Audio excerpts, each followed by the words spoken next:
Hello, God bless you, folks. I'm gonna do a short Speaker's Corner review. I'm going camping tomorrow for 4 days, so please pray that everything goes well.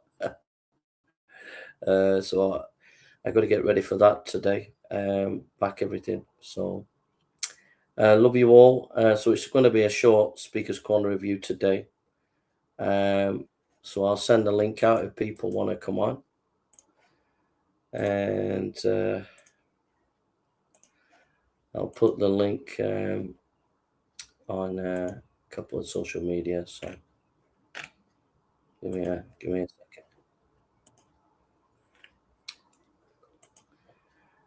So I'm just sharing it on social media.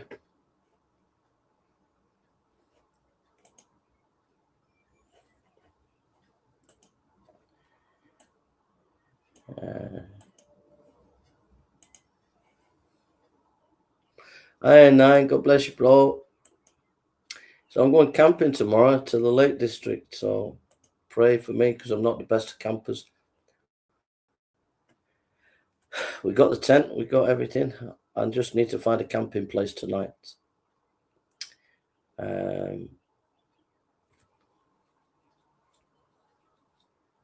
No, good to see you, bro. So let me just share the live to social media. So we got it here. So let's see.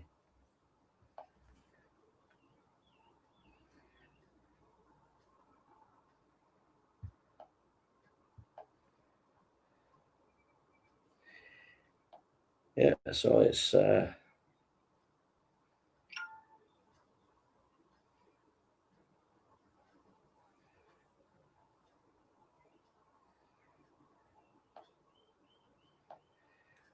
so yeah, so it's this. I've shared it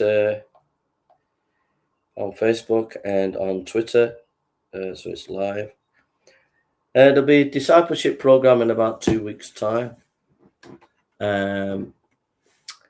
So yeah, so look out for that. I'll advertise it. Be quite a few hours. We're going to study about discipleship, go through all the main issues of discipleship. So we're going to do that. That's in about 2 weeks' time. You can see it on the YouTube channel. If people want to support the ministry,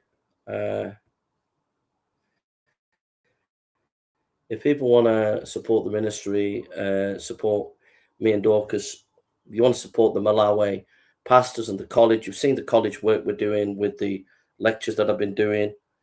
We need internet for one particular pastor, and we need to print the document that we're studying in the Malawi language. I've been able to translate it through ChatGPT, and hopefully at some point we can get some money to print it for all the students and things. So yeah, so that's thing of me. And also it'd be nice to go and visit the pastors and encourage them and do a ministers conference there. And you can also support that there. Also by Patreon and PayPal. Patreon, you can encourage us each week with that. So Logan's warning, brother, I don't know what your agenda is, but I'll give you one last chance. If you're not saying anything sensible, I'll put your time out, mate. So it's up to you, bro. You're welcome to come and join and talk and share, but just I don't know what your agenda is, bro. So please just chill out and things, you know. All right. So, oh, you've been camping in the Lake District. Well, maybe you can give me a bit of advice, bro. So I'm trying. When we go, we're going for 4 days. I'm hoping I don't use my phone much, you know, and can just spend time praying and stuff, you know. So Nine, can you recommend any good camping sites? So that's cheap, you know. Okay, I've sent the link out to sorry, I've sent the stream out, the live stream out. So let's go. Let's see what's. So some of the guys might come, they might not.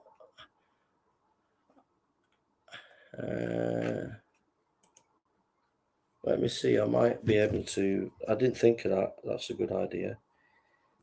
Because I've not been able to send the guys who help out, the link, you know. So let's see. Dun, dun, dun, dun, dun, dun, dun, dun, dun, dun. All right. Dun, dun, dun, dun, dun, dun, dun, dun. Dun, dun, dun, dun. Dun, dun, dun.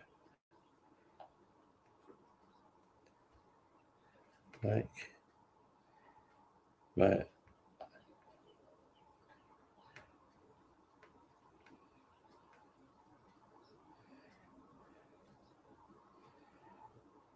Dun, dun, dun.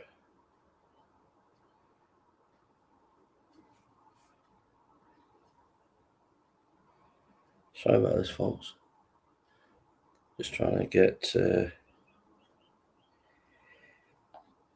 guys, I can't find you on there, but... and I've sent it to Mike, so Mike will let Gareth know. So... best I can do. Okay. So the links there, also private. Anybody's welcome to come on, so long as you're respectful. You can be an atheist, you can be whatever you want, you know. Anybody's welcome to come on, and you don't have to say anything.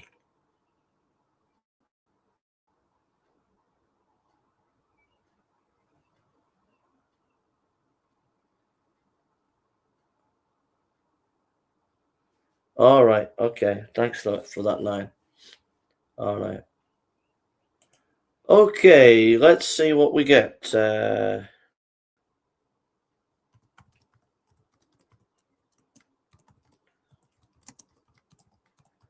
this is only a short time today. So I see Tim has been doing some good work. So let's see what Tim has been up to.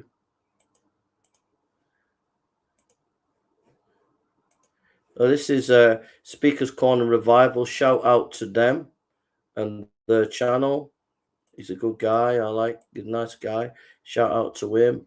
So yeah, so here we are. We've got the video. Let's go.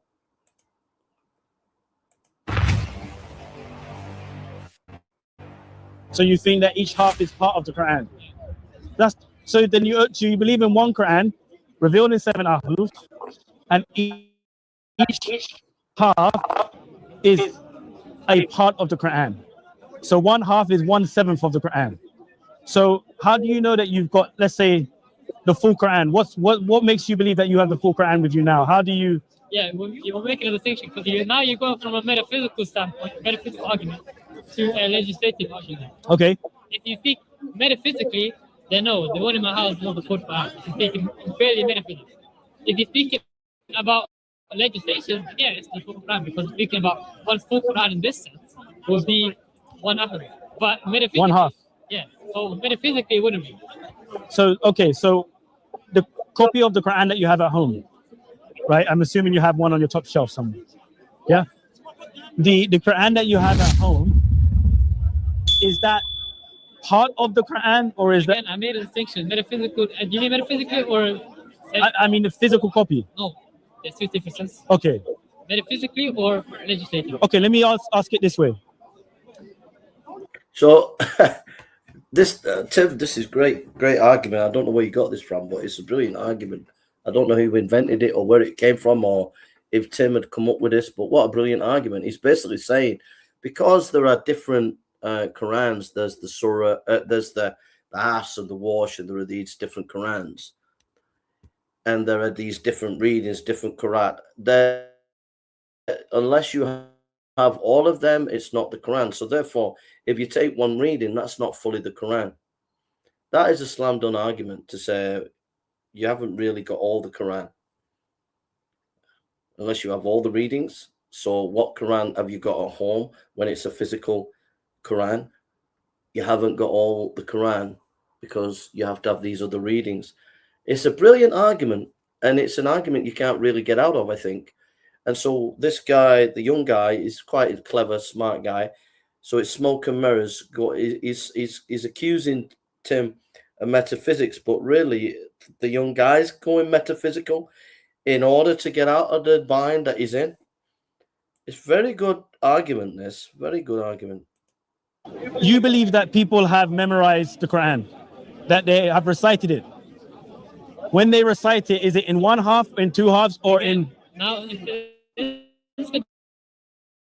is the legislative question. Okay. And when someone says, I memorized the Quran, if someone says, I have it, and is memorizing one half.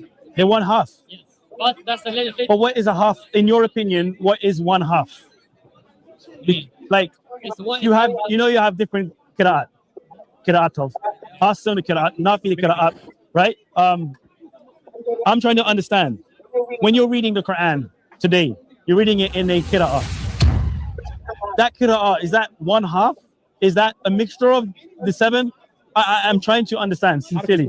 Let me talk to him, please. It's like a mode of recitation. I don't see how that's supposed to happen. We stick on. Okay, I'm trying to understand the connection. The response is this. No. Let me tell you what I'm saying. I don't think. What I like as well about this situation, which is really good, is Tim is not saying, here's my argument. He's saying, I'm trying to understand. So it's a very nice way of getting an argument across without being confrontational and bringing cognitive dissonance to the young Muslim chap, meaning getting the Muslim to really see the logical contradiction that he's in. It's a really good way of getting your point across to the Muslim. I'm trying to understand, help me to understand, but actually it's an argument, and it's a nice way of getting it across to make the Muslim think. It's really good. Well done, Tim. No. Let me tell you what I'm saying. So I want to make sure you understand. You believe that one half is part of the Quran, right? So if somebody is reading one half or memorizes one half, they haven't memorized the entirety of the Quran. In the metaphysical sense. But in the legislative sense, they have. You need to explain that to me in detail. I don't understand that. In the metaphysical sense, we're referring to this whole relation in which the Ahmad will make up the one Quran. And when you're speaking about legislative sense, in the legislative sense, when you say you memorize the Quran, you memorize one Quran. That's the legislative sense. Legislative. Yeah, but in the metaphysical sense, which your argument is a metaphysical argument, the point is I'm making a... What makes it metaphysical? Well, you're asking for identity. You're arguing for identity. What I'm asking for is this. You're arguing for identity. What I'm asking for is this. It's very physical. Let me explain. When Muhammad revealed the Quran, it says he revealed it in Sabi'a. Yeah. Right? Now, that means he revealed it in 7 different ways. I mean, it's interesting about this issue of 7 different ways. I don't think, from a Muslim point of view, I don't think that can be substantiated. There's nowhere in the Hadith, nor in the Quran, where you have an example of Muhammad actually showing how you have these 7 different ways. There's no example of him saying, this is way 1, way 2, way 3, way 4, way 5, way 6, way 7. That's just a fact. So Tim is just using their own methodology, their own thinking, and he's using it against them, and that's fine. But there's also another side that if you wanted to go the skeptical side, you could actually challenge them to provide the 7 different ways, which they can't do that.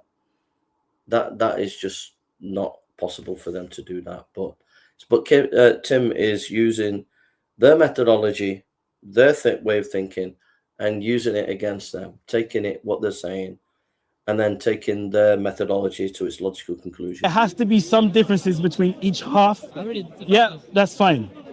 Now, you have something written down in your house. Yeah. I'm trying to understand, first and foremost, I'm trying to understand if that physical copy, I'm talking about the physical, that physical copy that you have in your house, help me here now, if you're talking about physical stuff, is that part of the Quran or is that the full Quran? It's part of the Quran. If you're made a physical sense, it's part of it. So the physical copy that you have at your house with the Quranic material inside of it is not the full Quran. In the medical fit. That is devastating. That is a devastating argument. I think this, I don't know where Tim's got this argument from, but I think this would work brilliantly on the streets doing evangelism. It would absolutely blow the Muslim mind. It's a very, very, very, very devastating argument. Basically, because of these seven different molds. All right, you got these seven different molds. Right, let's take this Quran, this physical Quran. Is this the full Quran? The answer is no. So it's not the full Quran. You haven't got all the Quran. It's a very powerful argument. I don't know who brought this up or where Tim got this, but In a metaphysical sense. really, I think it would have Can you still mind the response I I gave? think this would have I think people should roll this out on the streets when you're doing evangelism, because I think it would have a powerful impact. I'm just trying to understand. Like, help me to understand. Can you just still mind about that? The response. How I'm understanding what you're saying is that there is a metaphysical sense and that there is this legislative sense. And Was that in Speaker's Corner, Philip, or was that at just online? Be interesting. The link's there anyhow. You want to come on? Anybody's willing to come on, So.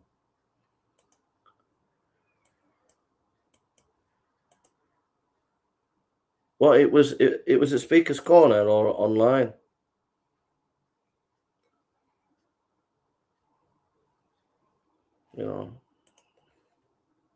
if I'm being honest with you, I will need you to break down what you mean specifically about these words.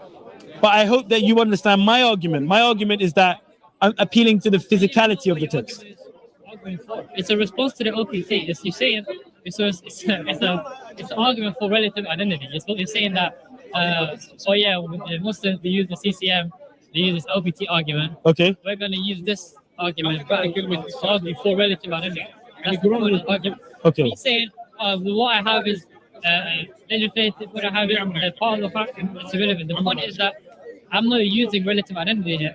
I'm clearly pointing out a correlation between the seven and the one full Quran. That's it. Do you have a response to that? The young lad, these modern Muslim apologists that this young lad has got his ideas from, they like to use philosophical jargon. I'm not talking about relative identity. It's simple. Forget your philosophical jargon, bro.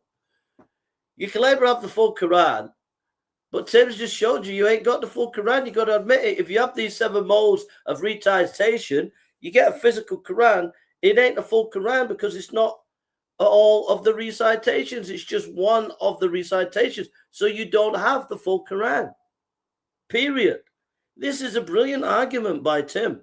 I don't know where he got this from, but it's a game changer. This is the Islamic dilemma point 2.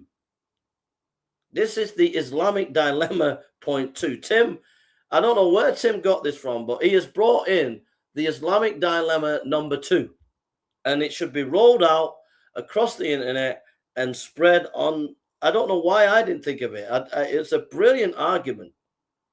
It's a brilliant argument. And this guy saying, you're talking metaphysical and I'm not talking relative identity and blah, blah, blah, blah. It's all smoke and mirrors, bro. You've been caught up, line and sinking. Period. End of. It's bye-bye, baby. No, but I don't think it's dealing with what I'm initially saying. Because your argument is this. The argument is there's Harf 1 is fully the Quran, Harf 2 is fully the Quran. Therefore, there's two Quran. If there's supposed to be one Quran, therefore there's a contradiction. No, that's not necessarily my argument because you said something. I'm progressing my argument. You said something. No, I'm progressing it. You said something that I don't hear Muslims say. No, hold on. What do you mean it's irrelevant? I'm engaging with you. Yeah.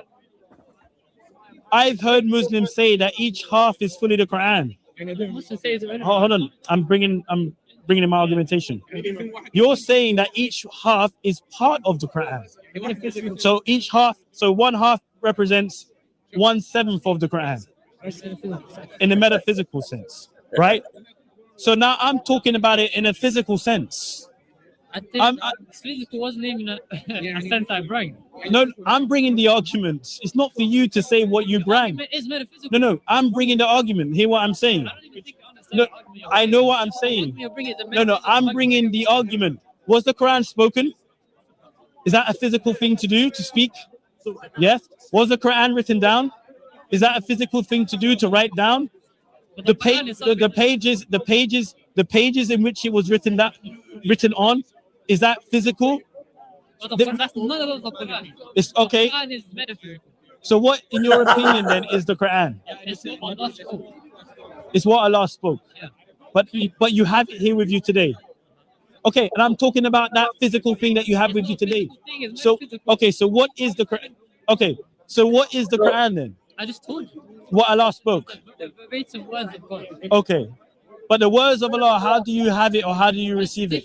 I want to stick on this argument. What do you mean it's a different argument? Then you're going on, different modalities. I just want to stick on. I came to refute this one argument. No, but what you're saying doesn't. The young lad isn't reviewing it. The young lad is stuck in a quagmire of dogma, and in order to get out of the quagmire of dogma, is just going on about accusing Tim of being metaphysical. When Tim's saying, "Look, forget about the metaphysical. Let's go to the physical book."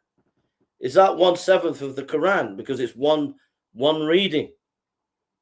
And it is. It's not a full Quran. And this is a brilliant argument. I don't know where he got it from, but it's an absolute devastating argument. And this Muslim guy, and this is the picture of Islam. Islam deals with problems like this young lad. This young lad is not dealing with the question. He's not dealing with the argument. He's just not dealing with it. He's just fumbling about and trying to hide behind. He's accusing Tim of metaphysics, but the guy is hiding behind metaphysical language to muddy the waters, to try and weaken the impact of Tim's argument. But Tim's argument is like a sword cutting butter. You can't get away from it. And the Muslim lad is not dealing with it. It's as simple as that. It makes sense. No, seriously, what you're saying doesn't make sense. Before you make what this as if now, it doesn't make sense. It's not even the same argument anymore. Well, okay. No, we're talking about the Quran. I don't have time for this. Okay, you're saying you don't have time for this. Let me tell you. Okay, no, but what you're saying doesn't make sense. It needs to be clarified. What about it? You're saying that the Quran is the word of Allah. Do you believe that the words of Allah are contained with? It has nothing to do with this. Stop telling me it has nothing to do with it. Your argument has to do with identity. Me saying the Quran is in this location over here, it's nothing to do with it. Yeah, me and the brother go back a long time, but also like anybody's welcome to come on. The Speaker's Corner review, an atheist can come on, Unitarian can come on, anybody can come on. It's an open forum, this forum, so yeah. I am bringing my argument based on what you call the Quran. What you bring? I didn't bring the physical. It's not about what you bring, my friend. I responded. Yeah, you're responding, but I'm making my argumentation. You can. I heard what you were saying. Yes, and I'm talking about the physicality. That's irrelevant. It's not irrelevant to my point. It's not. Yeah, because tell me the problem with this distinction that I made. Okay, let me tell you what my issue is. You're saying that the Quran is the word of Allah. Yeah? And then I'm trying to pin that into physicality. I'm trying to say that, okay, well, you believe that this Quranic book that you have in your home contains the words of Allah. So the words of Allah, do you agree that it's within creation? What does this have to do with the argument? I'm making the point because we're talking about Qurans. I'm saying my claim is this. My claim is this, is that you either believe in different Qurans, right? Because the Quran is revealed in 7 ahruf, right? So each half is a different Quran because it's distinct from the other half. Or you believe that each half, like you mentioned, is part of the Quran. That's the position that you have. Brilliant. Each half Tim, I don't know where you got this from, part mate. of the Quran. I Now don't I'm know where trying you got to this see from. what does that look like in reality. This is the Islamic dilemma. Is irrelevant. How is that irrelevant? Does it refute your argument? It's not irrelevant. It's Does it absolutely refute relevant. my argument? And you need to What do you deal mean? with it Does as it a make young my Muslim. model of how I what I mean, how I like express the different ahruf in the Quran? Does it make it valid? Is it valid? Well, you're not okay. You're not really explaining anything by appealing to metaphysical stuff, Yeah. right? I'm trying to bring it into the physicality. You're not really explaining anything. Tim's bang on. You're not explaining. If Tim got something wrong, I'd say, but he's cornered the young lad, and the young lad is trained in this modern Islamic apologetic, the Muslim Orthodox, and these young Muslim guys who use philosophy and stuff. And he goes, and it's talking about identity and all this. The fact of the matter is, if you say there are 7 different molds of the Quran, then when we get a physical Quran, is it a different Quran or just part of the Quran? Either way, you haven't got all the Quran.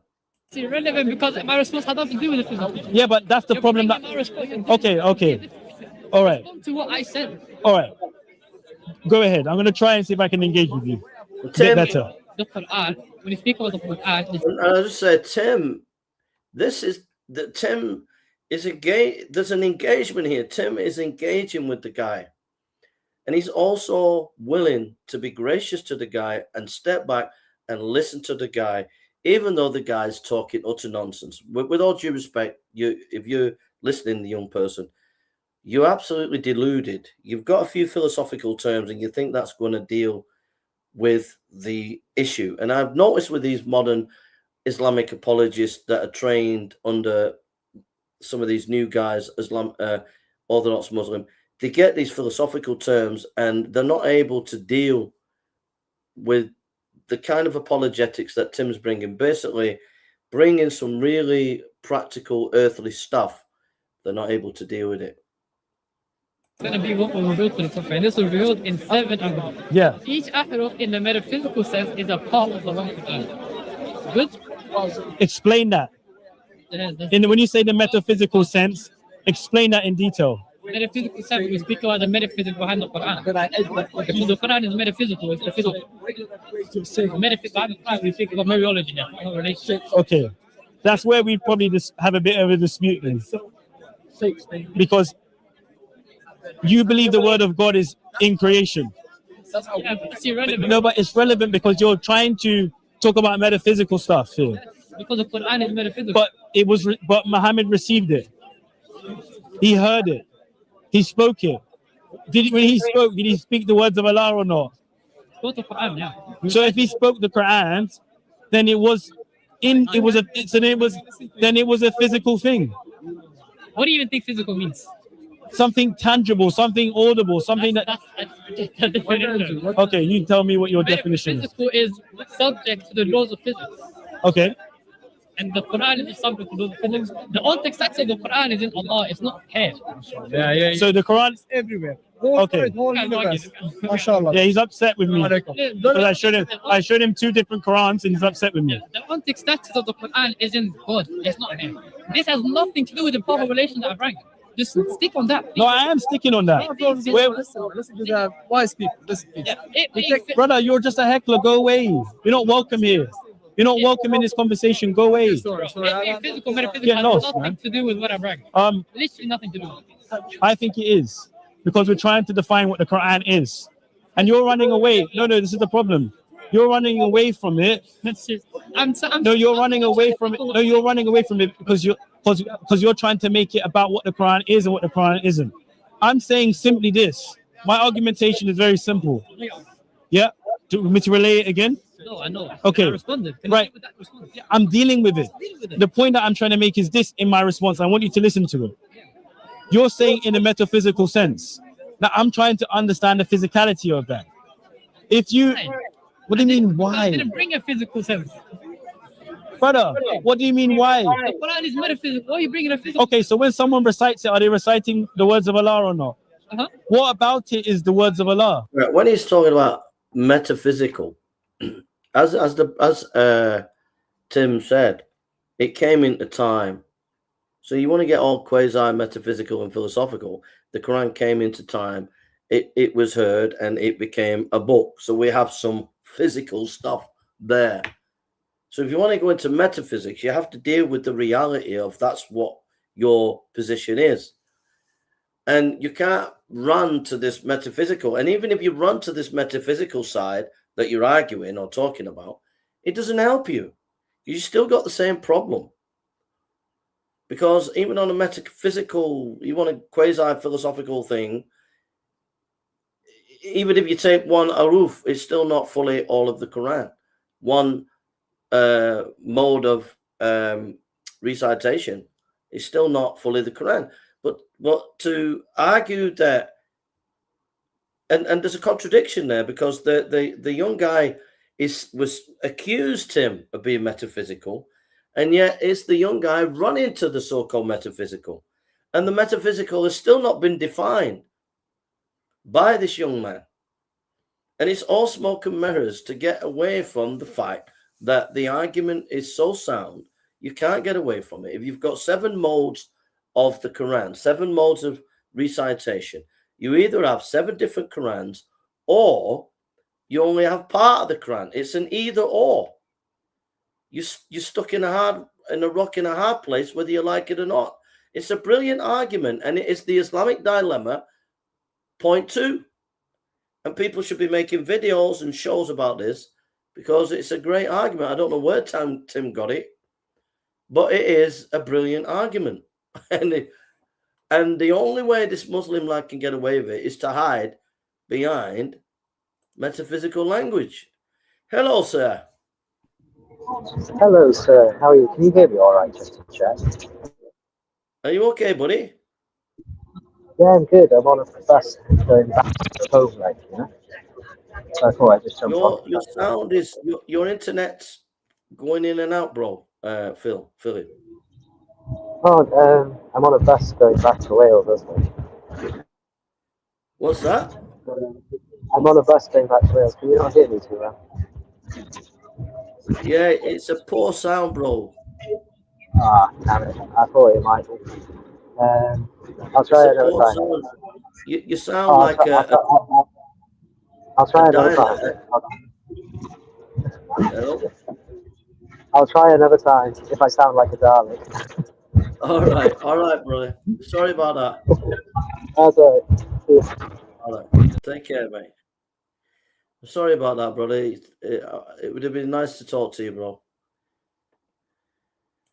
What do you mean? What about what that person is reciting is Allah's words? It's what Allah spoke. What do you mean? It's what Allah spoke. So if I recite the Quran, I'm speaking what Allah spoke. Reciting, yeah. Yeah, so that means then that Allah's words are coming out of my mouth? Allah reciting what He spoke comes out of my mouth. Oh, okay. So okay. So is it possible then when people learn the Quran, right? They learn to recite the Quran. Nothing to do with the argument again. Okay. You can't stick on the point.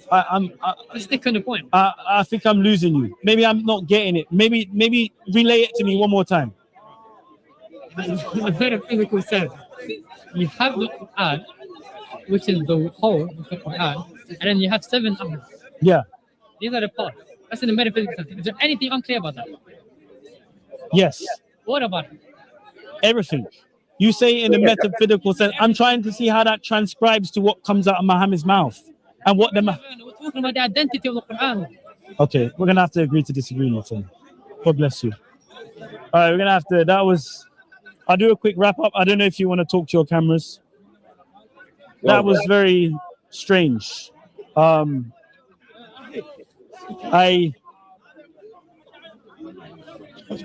trying to figure out what just happened there. What just happened there, Tim, is basically you come up with a brilliant argument and the young lad's not able to deal with it, and he didn't deal with it, and he's just talking nonsense. It's as simple as that, bro. Your argument was absolutely excellent. It made complete sense, and this is what you get. It's not only this issue, but you get on a number of other issues that you corner Muslims, Muslim apologists, and you get this kind of, you could call it smoke and mirrors, basically. It's just smoke and mirrors, mumbo jumbo, philosophical nonsense, It's not even related to what Sunni Orthodox Islam is, or any of the schools in Sunni Islam, or even in Shia. It's just their own philosophical mumbo jumbo that doesn't make sense and doesn't deal with anything. And so he says, no, stay on topic. And that's the way they're able to get their point across, because they confuse people, because people are just like, well, what was that all about? What was that all about? Complete nonsense, basically. That's what it was all about. And what Tim was saying was a brilliant argument and absolutely destroys Islam from within. My argument was very straightforward. Muslims say that the Quran has been revealed in 7 ahruf. Each half is distinct from the other. What does that look like in reality? That's what I'm asking. If somebody is reciting the Quran today, are they reciting it according to 1 half, according to 2, according to 7, or a mixture of it? That's what I want to know.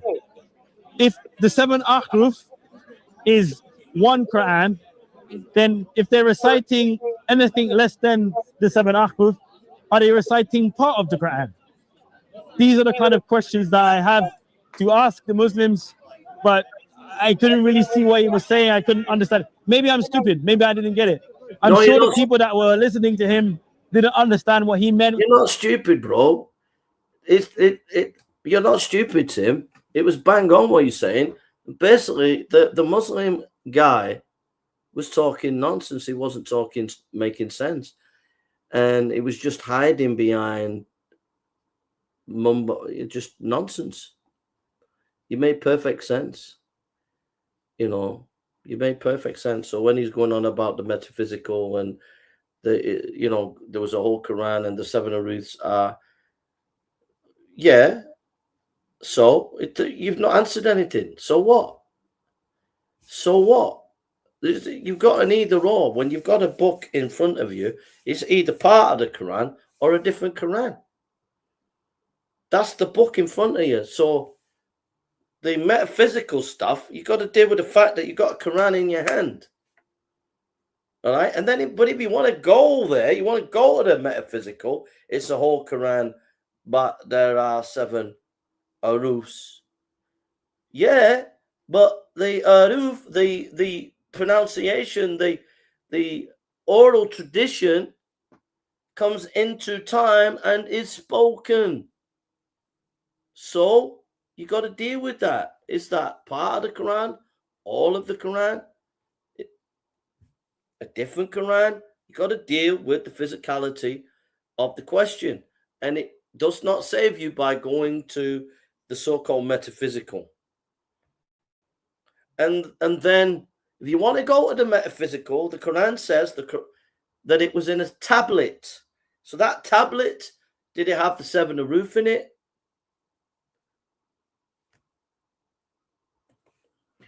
If you want to go there,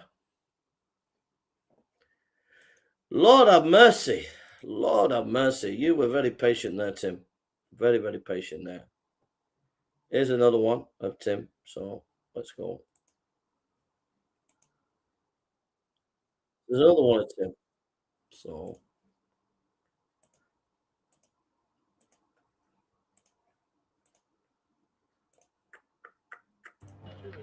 I say that Muslims believe that the Quran is perfect, primarily through oral evidence. That's what you said. What did I say? You didn't say it. Tell me what I said. Speakers Corner Revival. Shout out to that channel. Great channel. You didn't say it like that.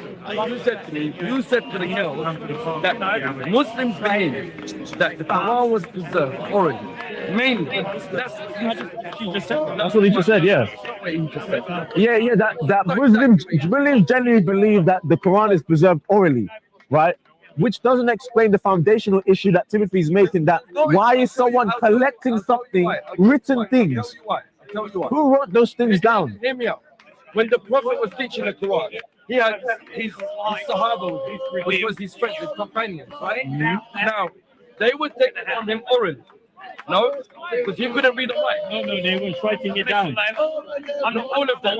All of them. I can help you here. I can help you here. If they weren't writing it down, what's Zayd collecting? So go on. I want to help you here. Zayd bin Thabit, Yeah. the scribe of Muhammad.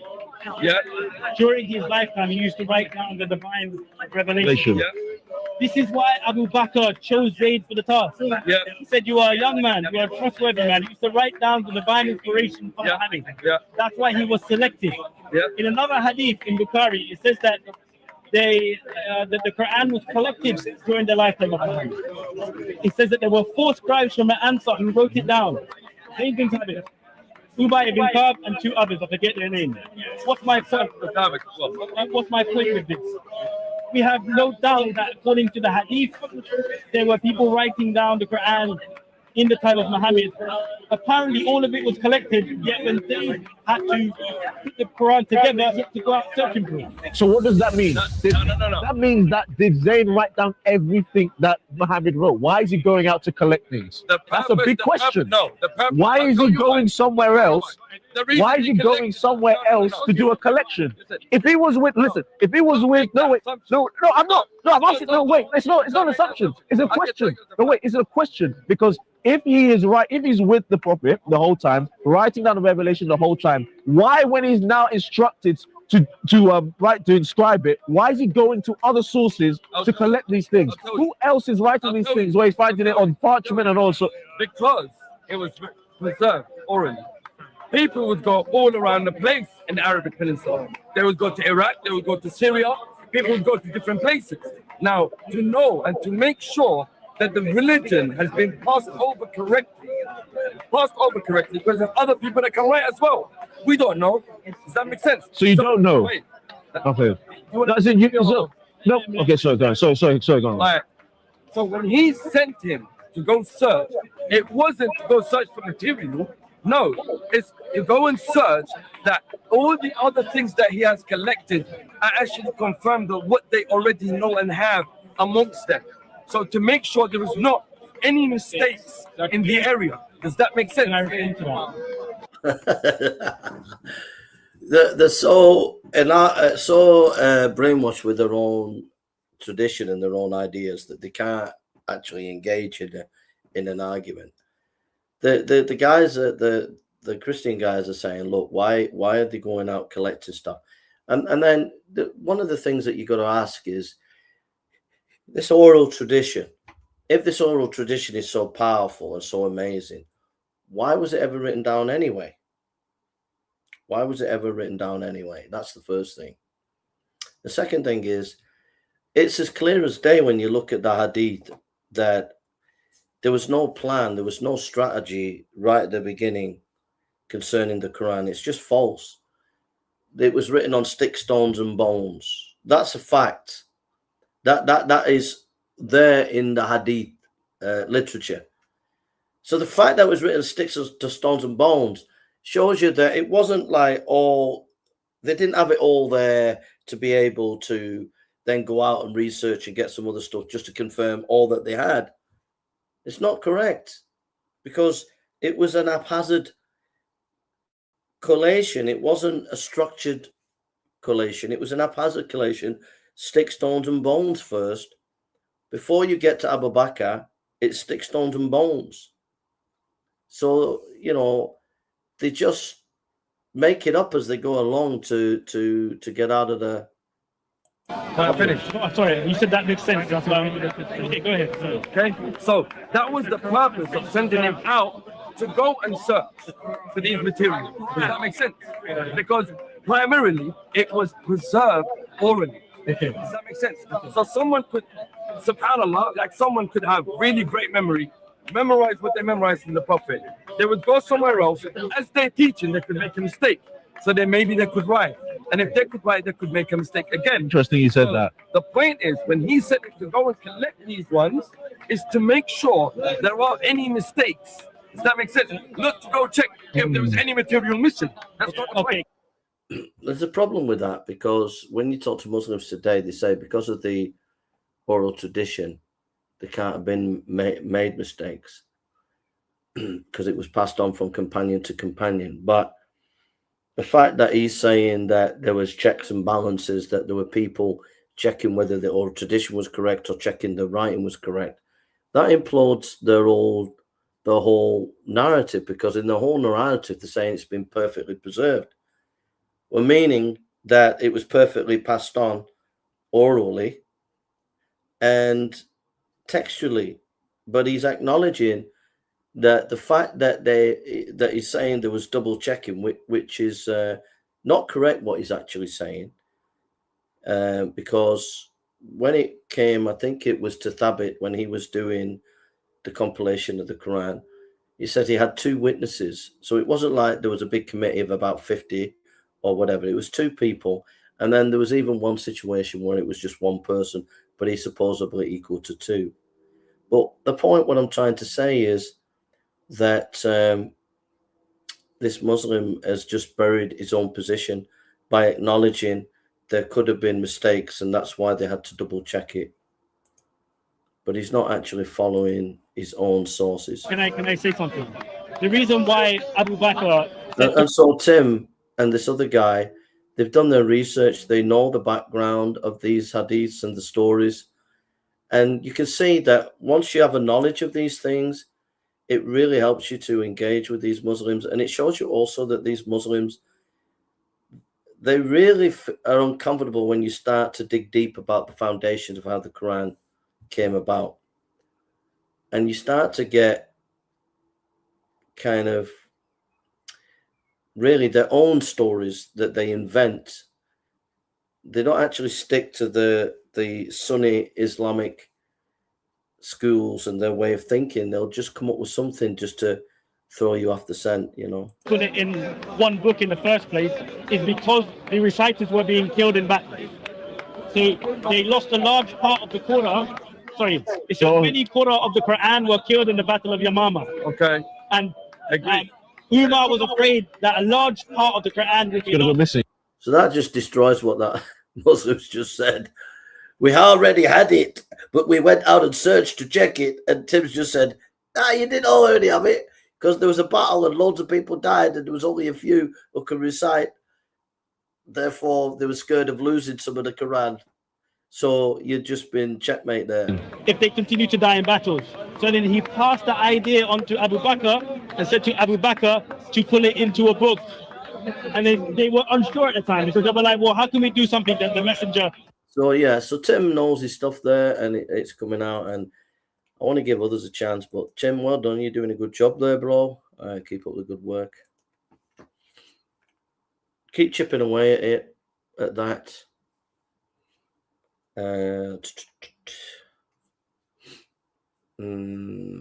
Okay, let's go for this one. Shout out to Speaker's Corner review.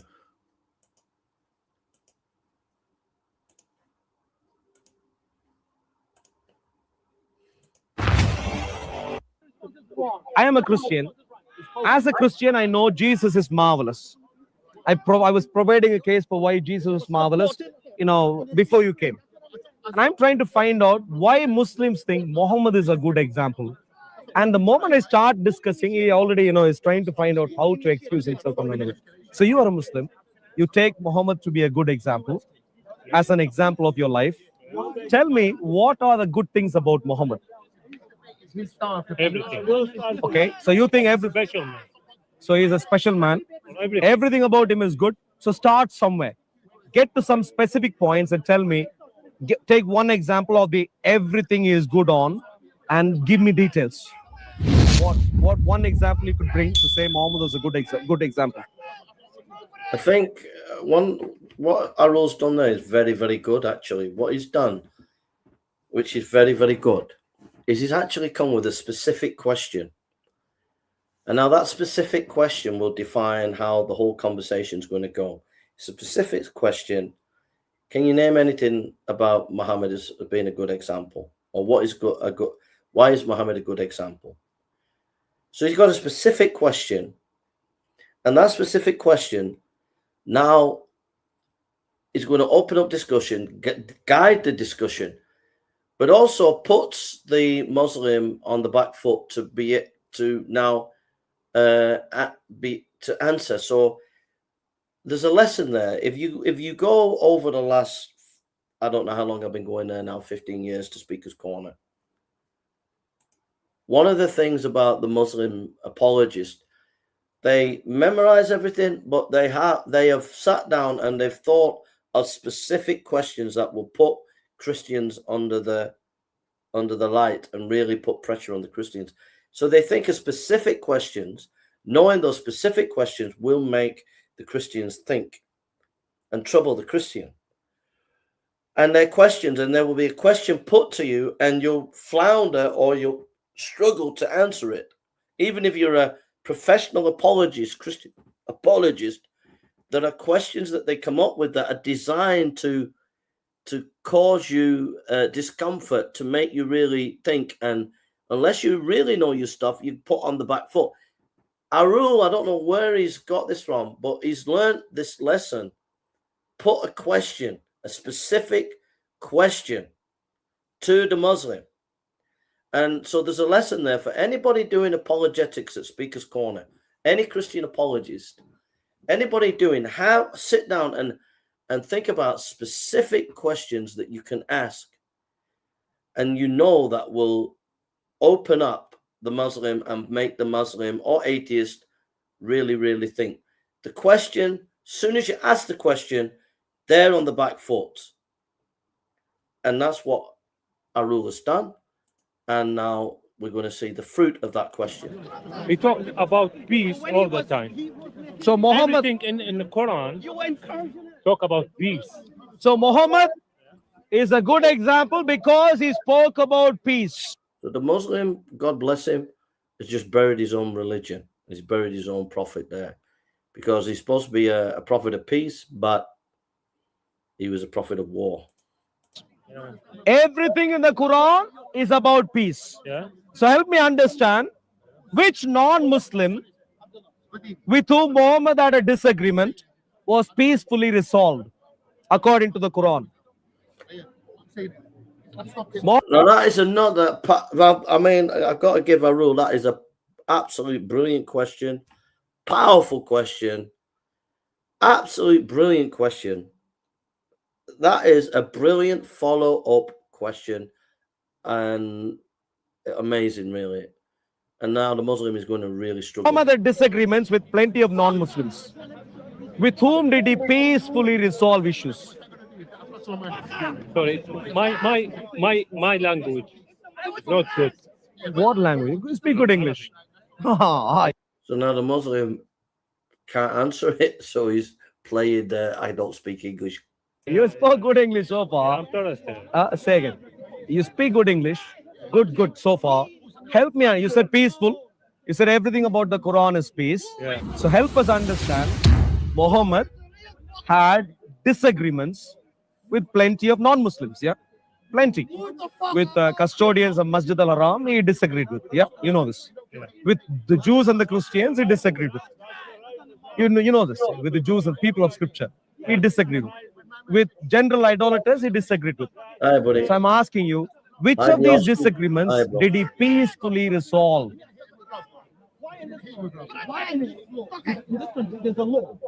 What? Why do you call Muhammad peaceful? I said everything.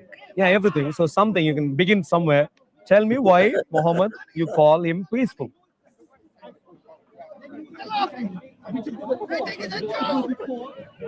Sorry. You see? Okay, let's leave peace aside. You said he was good. I mean, I felt sorry for the Muslim guy, but that was devastating. That was absolutely devastating. But you can see the power of questions. He had a main question, and then he knew what the answer might be, and he had a follow-up question.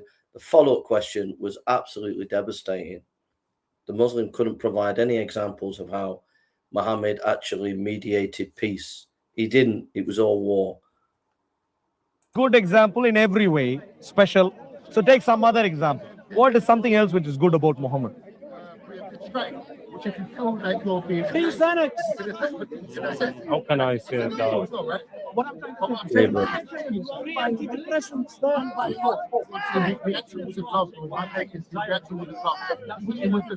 Muhammad, That's what I'm saying.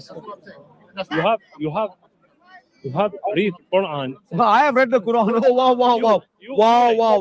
No. Don't gaslight. Oh, of course I've read the Quran. You know everything. I know everything in the Quran. I know everything in the Quran. I can tell you Muhammad is the perfect example of evil. Evil. Absolutely. Now, the thing about that is, I thought Arul was doing really, really well. We're trying to save souls. We're trying to save souls, and it's very difficult. But when he said Muhammad is the absolute example of evil, he's correct. But to say it like that bluntly to the Muslim, 90% of Muslims, 99% of Muslims, and then from that point are not going to hear what you're saying. So either you're trying to win this guy to Jesus, or you're just doing a video to affect people online. If you're doing that, fine. But you're going to lose this guy because the guy's not going to hear what you're going to say. When he hears those words about he believes he's prophet, he's not going to listen to you. Or if he is going to listen, he's not listening, if you know what I mean. So I don't think that was wise. Maybe if you're trying to teach people from the video, fine. But if you're trying to win a Muslim, you say that to a Muslim, they're not going to hear anything from that point. They're not going to listen. Evil. To you. Everything in his nature, evil. Terrible. This is the worst example possible. Now, this Muslim is a nice Muslim, right? He's a very, very, very nice Muslim. But most Muslim men, I'd say 80% of Muslim men, if they heard the words that Arul said, they would feel obligated to get physical. It don't make it right. I don't agree with it. But they feel obligated to defend their prophet, and it will not come in debate from there. It will come in physical violence. I don't agree with that. I think that's despicable. But what I'm saying is you've got to be wise, because if you use that language to, say, a group of 5 or 10 Muslim youth, they will set upon you. Because in their religion, they have to do that. If they're really, truly Muslim, they will have to beat you up because you've offended their prophet. So are you trying to win the Muslims, or do you want them to fight you? And I know what Arul is saying is correct, but if you want to win them to Jesus, you use that kind of language. And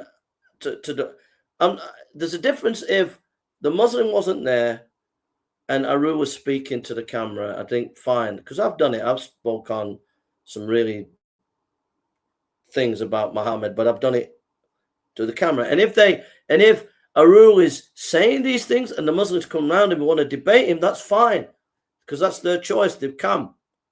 But if you're trying to win an individual Muslim like this to Jesus, you say what Arul's just said, you're going to lose the Muslim. And you're going to get a violent reaction with many. Okay. But good example for evil.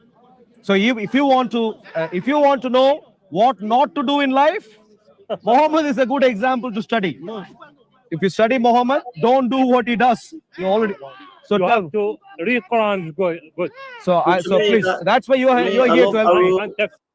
But to me, that is not wise language to be saying to a Muslim. If you want the Muslim to come to Jesus, you've just lost that Muslim. He's not going to listen to you if you say that.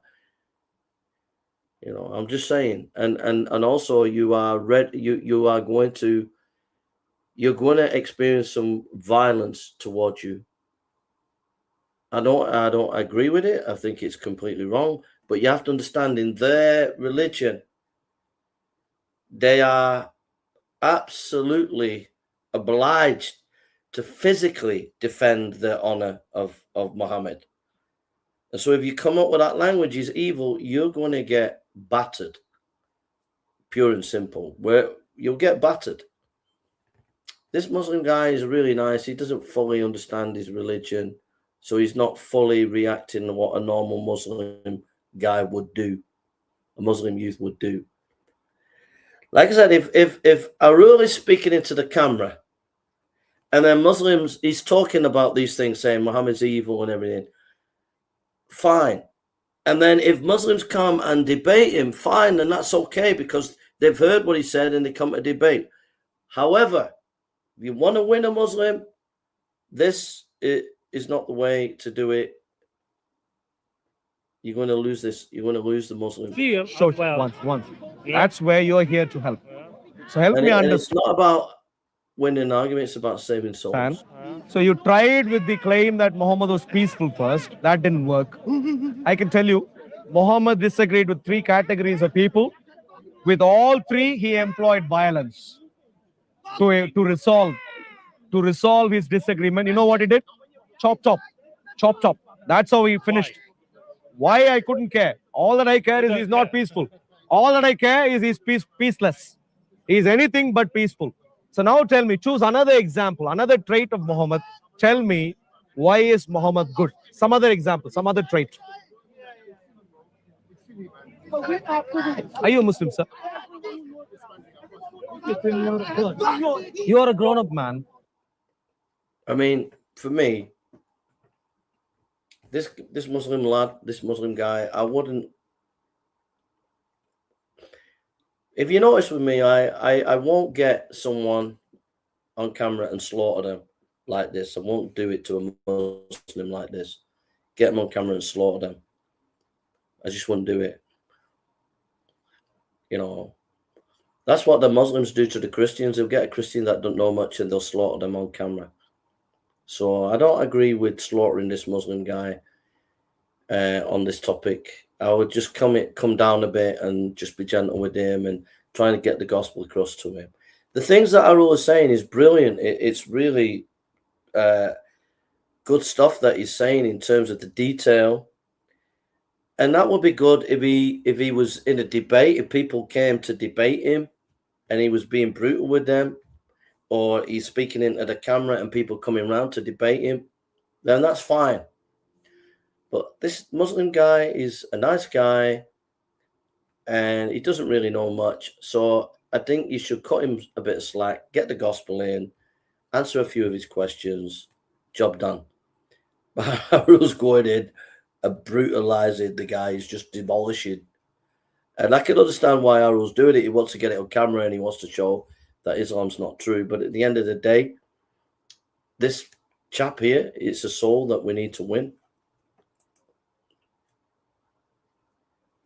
Yeah, a kind word can heal wounds. Yeah. Thanks, bro. That's a good one, that. Nice one. I like that. I like that.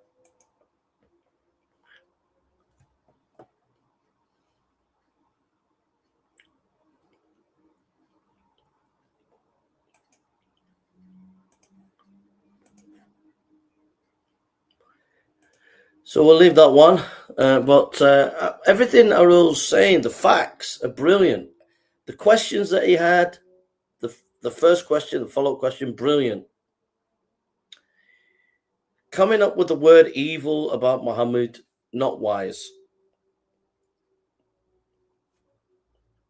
But the facts, brilliant. The facts, brilliant. I'm just saying, Arul, I love you, man. I respect you, but I'm being straight with you, mate.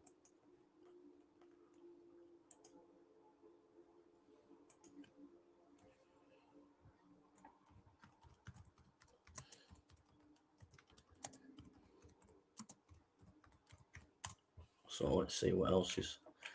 Let's see what's coming on next, folks.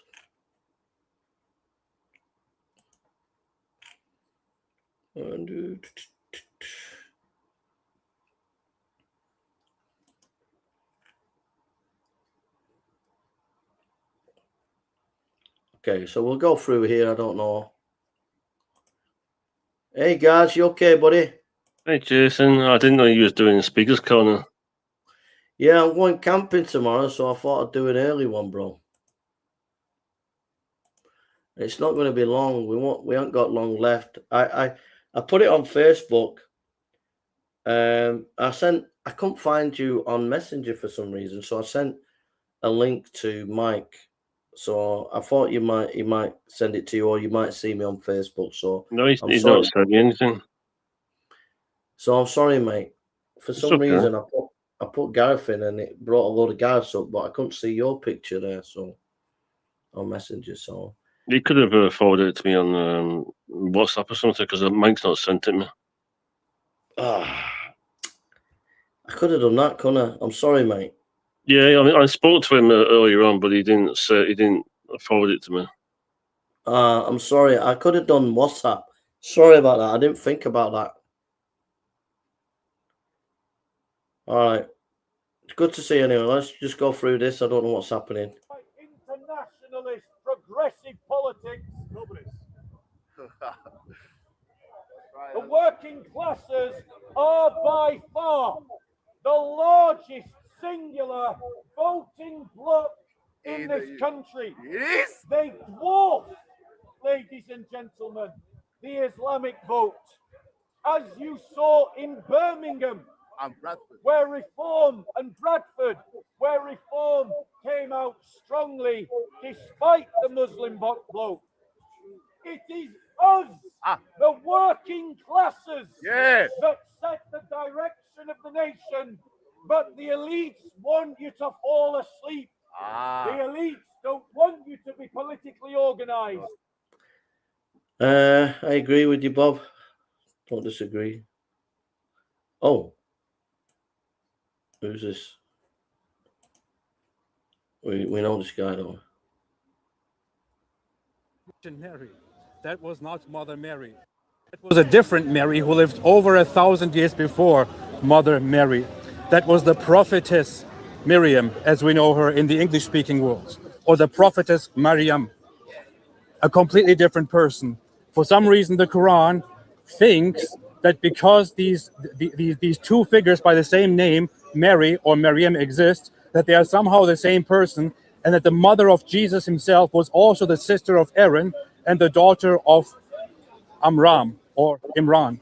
This can be used as very, very clear evidence that the Quran has once again no clue what it is talking about. These are just very few examples, but very few strong.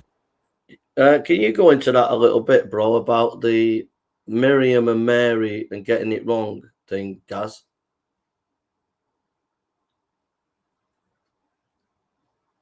What's that, Jason? Do you know much about the polemic about Miriam and how it's a contradiction? Can you just explain? Because in the Quran, it's referring to it's confusing Miriam, the prophetess in Exodus 15, the one from Egypt. You know, the one who was the sister of Aaron and Moses, and the one, so the one in it kind of flip-flops between the two, like the 1st century and Miriam from Egypt, whereas the Mary, the mother of Jesus, is from Galilee. So it's kind of like putting two different Marys, like in between different time zones, but like 1500 years, right. And then Miriam in the 1st century. So it kind of confuses itself. I'll have to write some like a paper on it, some notes when I get time. Wow, thanks for that, bro. Thanks for that, mate. Yeah, that's why it says in Exodus 15. So when he says all Miriam, sister of Aaron, and then if you go to Exodus 15 verse 20, it's quoting Exodus. So, guys, can I ask you how did the Muslims try to get around it? Do you know? By they don't use the genealogy. They use like more like brother sisterhood. So they kind of say like she's like a sister in faith. Do you know what I mean? So they kind of try and connect it with their faith. Right. So they ignore the genealogy. But then like when they do attack the genealogy from Christianity and the Judaism, they ignore that. The messianic teachings from Jesus, so they say, "Oh, Jesus, Mary wasn't like Israelite." So what they have to do is they have to try and somehow fit a background into Islam. So they try and replace the Davidic line with the Islamic line. Thanks, mate. Appreciate that, buddy. examples of how shallow and of how stupid, to be honest, how ignorant, how idiotic and man-made Islam is, and what a book of man-made ignorance the Quran is. We should be able to speak about this, and we should be able to point out what kind of a false, unreliable, and nonsensical religion this is. And everybody should be equipped with these pieces of truth and with more to go out and to dispel the darkness, to bring the truth of light, or the light of truth, into it. Another issue that I will not go into explaining, but I will simply give a little shout out to my dear friend David Wood, who loves to use the argument, the flawless argument of the Islamic dilemma, and our dear friend Chris, who is a regular here at Speaker's Corner, who just wrote a book about it called The Islamic Dilemma, which you can find online and order from Amazon directly to your homes, which also has a foreword by my dear friend David Wood. It is a fantastic book which absolutely dismantles and humiliates and crushes Islam. It is a solid, bulletproof argument, and everyone should get that book by Chris himself, and with a foreword of David Wood. It is called The Islamic Dilemma. Get it. Of course, we can talk endlessly about all the other issues that Islam has, such as the sexual immoralities, the pedophilic tendencies, the violence and everything. But I think most importantly, we need to point out what a false religion, what an ignorant religion it is, and how it cannot hold up to the truth. So with all that, thank you all for listening. And shout out here to Bob, who is the major speaker here, who has given me a great inspiration. He doesn't want to take any praise, but I'll praise him anyway. Shout out to Bob here. Bob. The early Muslims, Mohammed and his entourage, claimed, hey, look, this building should belong to them. To us, they said no. That's why they were prevented entry into that building. So everything about Islam, about the Quran, not Islam, about the Quran is wrong.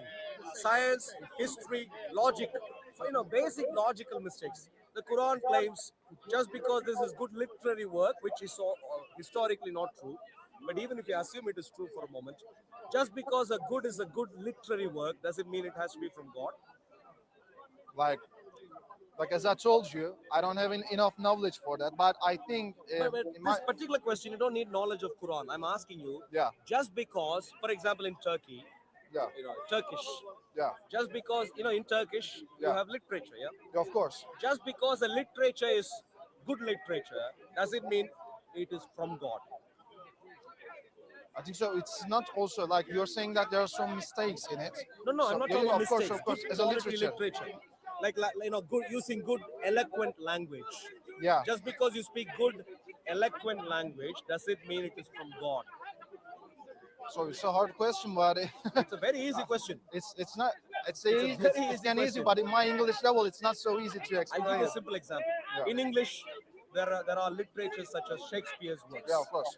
Marvelous English literature. It's like a more poetic, but not logical. Yeah, I mean, just because something is good, excellent English literature, it doesn't mean it is from God. Okay, I understand your question. I think it's okay, but inside the meanings and the things that you said, the history and science, there are lots of also true ones, and I think all of them are true. Which of them? I gave you plenty of mistakes. Embryo, you said which process is wrong in the embryo? According to the Quran, Quran's embryology, first of all, it gives details about embryology in a few different places, and it contradicts each other, first of all. Second of all, in one of the places, it actually says, according to Quranic embryology, the bones come first, and then flesh. This is bonkers. Like it's just junk. If I know it's 100%, I will tell you something, but I don't know it. So I'm telling you. Yeah. So you don't know, I need to read it. but the point is, I can show you if you like. For now, the point is, Quran's embryology is just junk. It's just junk. So again, Arul needs to watch his language, because at the end of the day, we're trying to win this Muslim guy. And so he could say the Quran's embryology is just not scientific.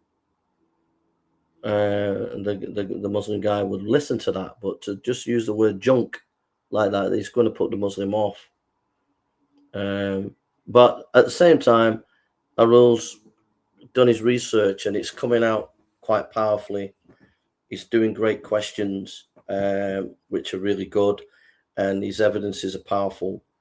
But I think sometimes when he's talking to these Muslims, like this Muslim guy, at the end of the day, this Muslim guy, we're trying to win him to Jesus. And so it's not just about getting on camera and winning an argument. We're trying to win people to Christ. If this guy was not there and he was speaking into the camera, maybe fine. But yeah, do you want to say anything,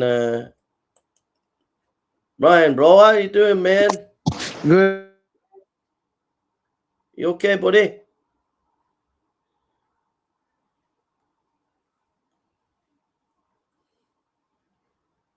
You all right, Ryan? I don't know, mate. I don't know if you're out and about walking or something, you know.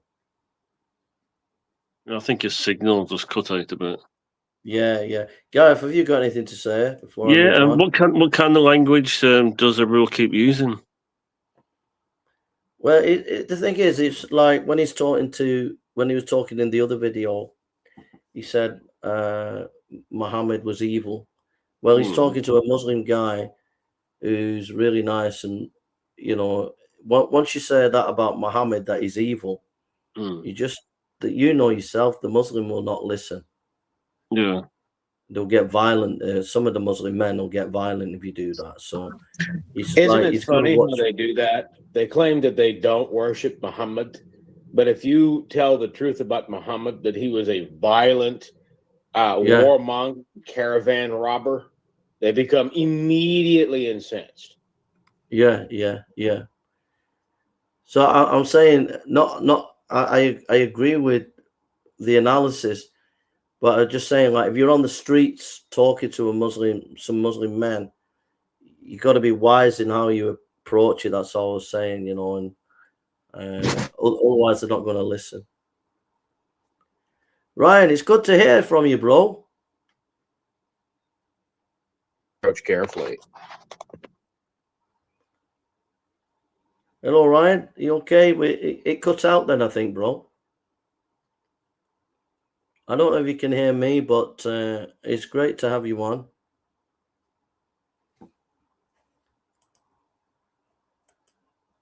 It's probably not in a good area. I don't know. Yeah, you'll probably hear me now. I have to move into another room.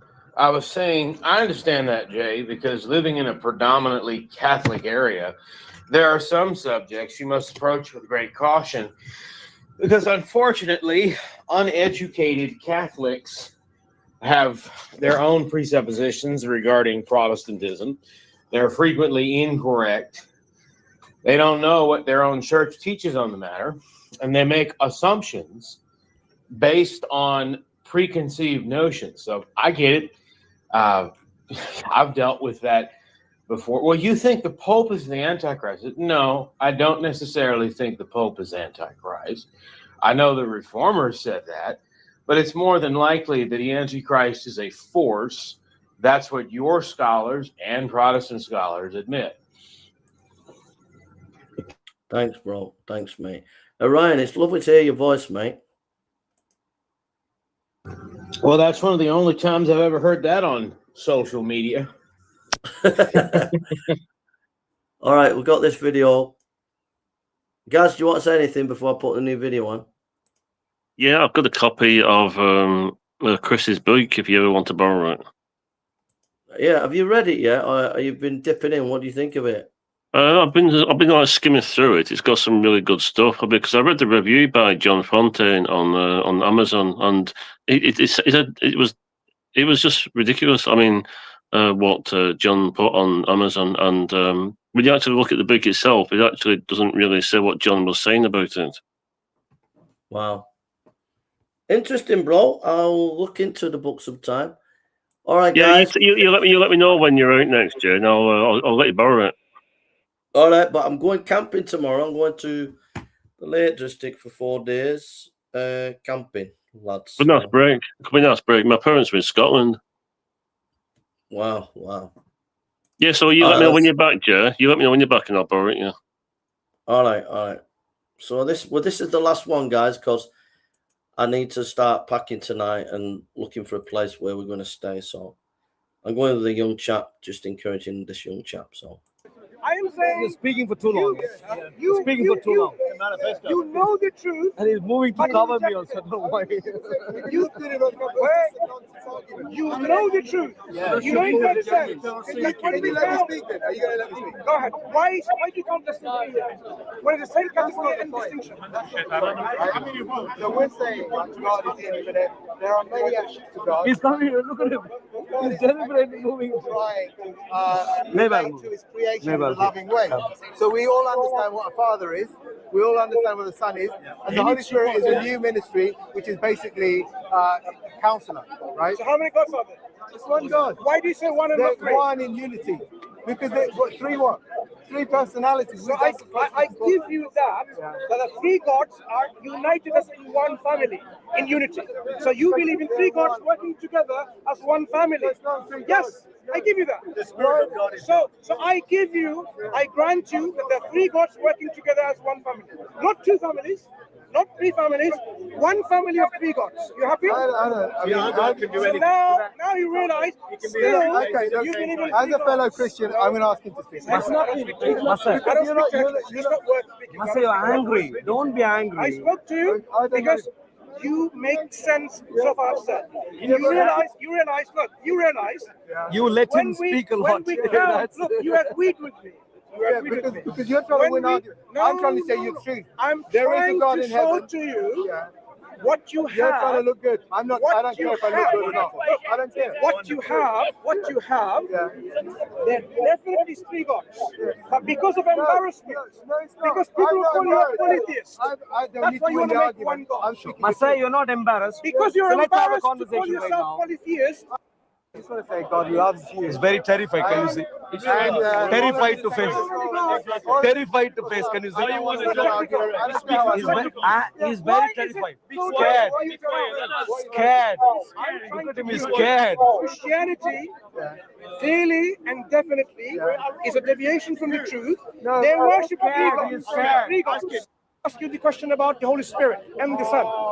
Is the Holy Spirit?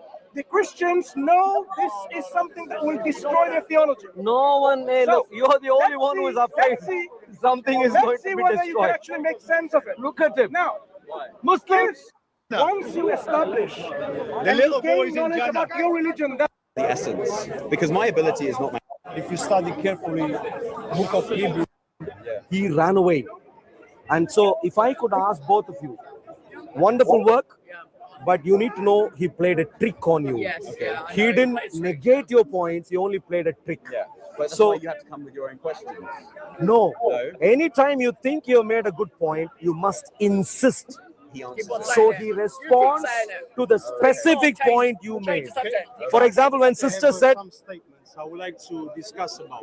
one second, brother.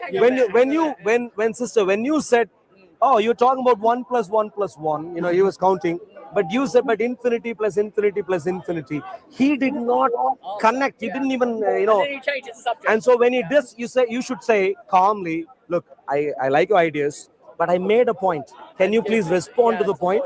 You should insist. And let him respond to the infinity plus infinity plus infinity. He needs to establish how it is any more than one infinity. He needs to respond. So you should insist. Likewise, you made a point, which is also remarkable, which is used, different kind of point, but with the same infinitude. You said even between a 0 and a 1. Most people don't realize this. These are deeply discussed philosophical points.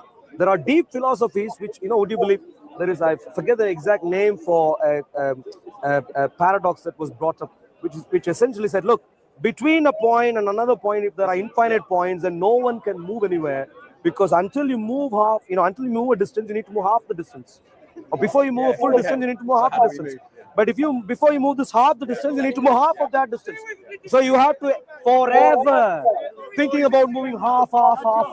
You'll spend infinite time thinking you can never accomplish. And this is a paradox people observe. Because between 2 points, and this is where, Heisenberg, this is partly the point behind Heisenberg's, you might have heard about exactly. You can't observe. So even though it appears like infinity, it's not real infinity. The reality we live in clearly is not real infinity. Only God appears to be that real infinity. In other words, God actually can do it. We can never if space was infinitude, which it isn't. So you made that point, but he between 0 and 1, and he didn't engage with that. So when he then essence, you should say no. You want to engage with you? I like your ideas, but I made a point earlier. You haven't responded to that yet. So you need to. So you made that point. Guys, do you want to say anything, and we'll call it a day, bro? Because I've got a lot to do and get ready for tomorrow. So, any thoughts, bro? No, I mean, like, I don't know what the whole conversation was about. I didn't watch the full video. Like, what was he trying to discuss?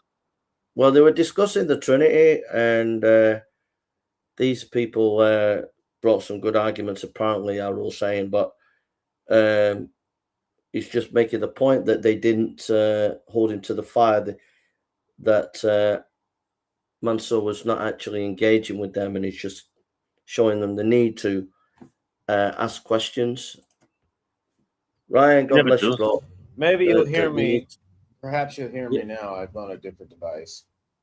Yeah, I can hear you. So, do you want to wrap up, guys? Did any of you want to say anything? Islam is demonstrably false. It can't figure out whether the world was created in 6 days or 8 days, and we don't worship 3 gods. Yeah, I don't know why. I really don't know why Islamists resort to that, because even the Muslim description of the Quran of the Trinity does not describe 3 gods. It describes the Father, the Mother, and the Holy Spirit. Yeah, that's not a God. However, nobody in Christianity, no, not even the most zealous Roman Catholic or Eastern Orthodox disciple, will say that Mary is God. That's great, bro. I was giving these to the lady and one of the gentlemen with the glasses some advice. They discussed with Mansour about the Trinity. They brought up some arguments, and Arul was saying, did you notice that Arul didn't deal with your arguments? He just kept going on.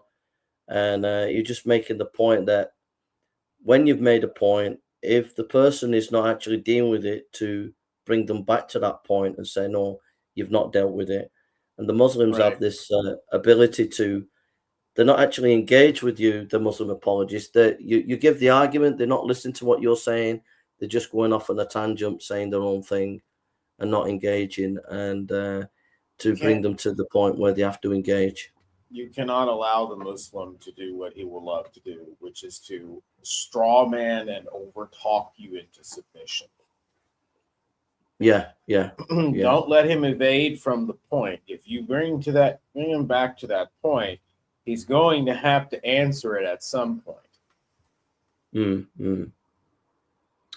Great. Ryan, lovely to see you, mate. Gareth, do you want to say anything? And then likewise. Oh yeah, I was talking to Menk recently, and he said that people like Mansour at Speaker's Corner and Hashim, they don't really want to engage. Yeah. Well, guys, I'm really tired, and I'm going to have to finish now. So, Ryan, would you close in prayer for us, bro? Would you be so kind as to close in prayer? In the name of the Father, and of the Son, and of the Holy Spirit. Amen. Gracious Heavenly Father, I thank you for this Bible study stream and for the stream today's time. Unfortunately, it seems like I've arrived here a touch late, but I thank you for the opportunity to study and compare these world religions, because as the scripture says, the straight is the gate, as the King James Version, and narrow is the way. There are few find it. And may we see more and more Muslim souls, or at least souls from the Muslim world, come to the name of Jesus Christ. They have been told that Jesus is just some miracle-working prophet that does things Muhammad never does. Yet the Quran tells them that the cross is a lie. The Mahdi will come to destroy it. May you show them, O Lord, that it is at that cross where we submit to you, swear our fealty to you, and through faith serve you all of our lives. Amen. Amen. So I'm off camping for 4 days in the Lake District, and well, enjoy yourself. love you all. And Ryan, love you, man. Gareth, love you. And Nine, thank you for coming. And Heidi O 5948. And Gareth, I'll be in touch near the end of the week, bro. And Ryan, I hope you're okay, mate. And keep in Overall, touch yes. with your friend, man. Well, thank you, and peace be with both of you. I will speak to you in the future. All right. Love you all. Take care. God bless, Gareth. Take care, Ryan. Take care, everyone. There we are. So thank you, everyone. It's getting a bit late. I've got to pack up my stuff and find somewhere to camp for me and Lewis. So take care. Love you all, and God bless you. Take care.